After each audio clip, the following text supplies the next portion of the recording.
మాట తప్పాడు, మడమ తిప్పాడు, ఫ్యాన్స్ బోరుమన్నారు. జగన్ తీరు, మనస్తత్వం విస్పష్టం. ఇలాంటి వ్యక్తిని ఆరాధించింది అని లెంపలేసుకుంటున్న వైనం. కార్యకర్తల నుంచి మోస్తరు నేతల దాకా జగన్ వ్యక్తిత్వంపై విసుగు. నేను విన్నాను, నేనున్నాను అనే సినిమా డైలాగును అప్పట్లో గట్టిగా వాడుకున్నాడు వైఎస్ జగన్. అధికారంలోకి రావడం కోసం బుగ్గలు పట్టుకున్నాడు, నెత్తిన చేయి వేశాడు, మనుషులను కౌగులించుకున్నాడు. చూసిన వాళ్ళంతా అదంతా ఆప్యాయత అనుకుని బుట్టలో పడిపోయారు. ఆ డ్రామా అంతా ఐపాక్ ఏర్పాటు చేసిన ఒక ఈవెంట్ అని అప్పట్నుంచే చెబుతూ వచ్చారు బీసీవై పార్టీ అధినేత బోడే రామచంద్ర యాదవ్.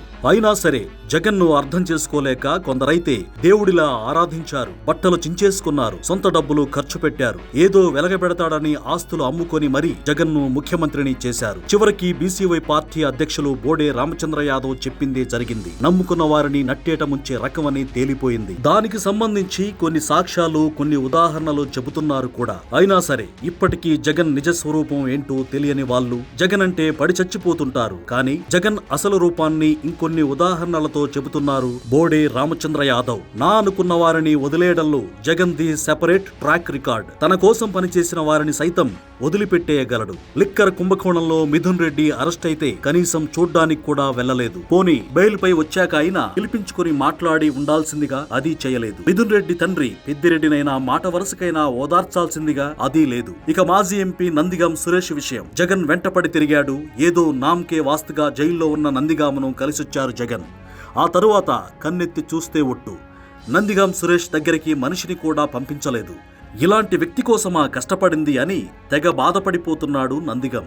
బోరుగడ్డ అనిల్ కుమార్ అంతంత గొంతు చుంచుకున్నాడు జగన్ కోసం. జగనన్న జగనన్న అని వెంటపడితే అసలు బోరుగడ్డ ఎవరు, అతనితో పార్టీకి సంబంధం ఏంటి అనేసింది వైసీపీ. ఇక మాజీ మంత్రి జోగి రమేష్ కల్తీ మద్యం కేసులో ఉచ్చు గట్టిగానే బిగిస్తోంది. జగన్ తననేదో ఉద్ధరిస్తాడనే భ్రమంలోంచి బయటకొచ్చి చక్కగా జైల్లో ఊచ లెక్క పెట్టుకుంటూ కాలక్షేపం చేస్తున్నారు. ఏదైతే అదైంది, ఇక చేసేదేముందన్న వైరాగ్యంలో ఉన్నారు జోగి రమేష్. ఎందుకంటే జగన్ ఓరకంట కూడా జోగి కేసి చూడడం లేదు. ఇక అందరికంటే ముఖ్యమైన క్యారెక్టర్ చెవిరెడ్డి భాస్కర్ రెడ్డి. మద్యం కుంభకోణం, టీటీడీకి కల్తీ నెయ్యి సరఫరా చేసిన కేసు నుంచి తప్పించుకోలేని పరిస్థితి. ఇంతవరకు అయ్యో అనడానికి జగన్ కు మనసే రాలేదు. ఇక జగన్ పుట్టినరోజు నాడు పిచ్చిగా అభిమానించే సైకో బ్యాచ్ పొట్టేళ్ల తలలో నరికి నానా బీభత్సం చేశారు. వాళ్ళందరినీ జైల్లో పెట్టారు. సరే, వాళ్ళు చేసింది తప్పే. అరే బాబు, మీరు చేసింది తప్పు, ఇక మీదట చేయకండని చెప్పి వాళ్లకు న్యాయ సహాయం చేయాలిగా.